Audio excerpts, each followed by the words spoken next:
यौम तकरीम शुहदाए Pakistan chairman joint chief of staff committee services chiefs retired और सर्विसेज अफसरान का शुहदाए पाकिस्तान को खिराज अकीदत। ISPR का कहना है आज का दिन पूरी कौम के लिए मुसल्लह अफवाज, कानून नाफिज करने वाले इदारों और हर शहीद को याद करने और खिराज अकीदत पेश करने का दिन है। शुहदा ने कौम और मादरे वतन की सालमियत, खुद मुख्तारी और फर्ज की अदायगी में लाजवाल कुर्बानियां दी।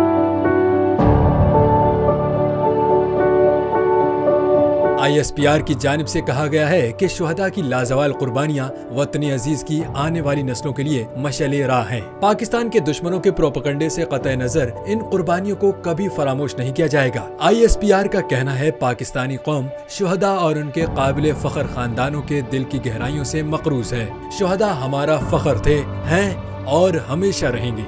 वो हीरो और मुल्क का अजीम असासा है।